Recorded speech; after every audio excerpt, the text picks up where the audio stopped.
नमस्कार मंडळी, जय शिवराय. मी पत्रकार मंगेश आपलं स्वागत करतो. आज आपण आहोत दक्षिण मुंबईतल्या मोठ्या बाजारपेठेत नागदेवी स्ट्रीटला. समोरच आपल्याला हज हाऊस दिसेल आणि महात्मा फुले मंडई देखील आहे. आणि या नागदेवी स्ट्रीटला काय बजबजपुरी आहे मी ते तुम्हाला दाखवणार आहे. हे बघा, ही हाऊसगल्ली तुंबली आहे कशी बघा. ही हाऊसगल्ली आहे. एक 4 मजली इमारत आणि 2 मजली इमारत आहे. आणि हाऊसगल्ली तुंबून बाहेर आलेले आहे रस्त्यावरती पाणी. आणि त्याचा डबल बघा, तुम्ही बघू शकता कुठपर्यंत गेला आहे. हा अगदी या इमारतीच्या गेटपर्यंत गेला आहे. आणि इथपर्यंत हा डबगडो साचलेला आहे. या हातगाडीच्या खाली पूर्ण हा डबगडो आहे. आणि याच्यामध्ये मच्छरची अंडी देखील आपण बघू शकता. मच्छरची अंडी आहेत तयार झालेली.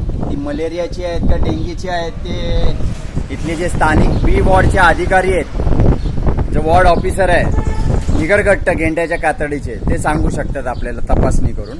आणि ही जी हाऊसगल्ली तुंबली आहे याच्या शेजारीच अगदी 1, 2, 3 इमारती सोडून हे जे टॉवर दिसतंय लेवाटा नावाचं, हे आलिशान टॉवर जे आहे, त्या टॉवरमध्ये इथले स्थानिक शिवसेनेचे शाखा प्रमुख राहतात. शिवसेना कोणाची? एकनाथ शिंदेची शिवसेना. त्यांचे स्थानिक शाखा प्रमुख राहतात.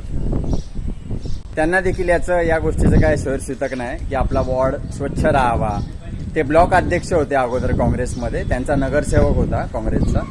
स्थानिक नगरसेविकेचं दुर्लक्ष आहे या आणि अशा समस्यांकडे. आणि इतर राजकीय पक्षांचं जे स्थानिक पुढारी आहेत त्यांचंही मोडक्यांचं दुर्लक्षच आहे. आता हा बघा, ही हाऊसगल्ली इथे तुंबली आहे. हा इकडचा मी डावीकडचा डबगडो दाखवला, आता उजवीकडचा डबगडो बघा, हा इथपर्यंत आलेला. हा आता ही रोगराई नाही का? ही स्वच्छ मुंबई सुंदर मुंबई अभियान चालवत आहेत का? हे का सत्ताधारी बीजेपीच्या पुढाऱ्यांची काँग्रेसबरोबर स्थानिक नगरसेवकांबरोबर काय मांडवली झालेली आहे?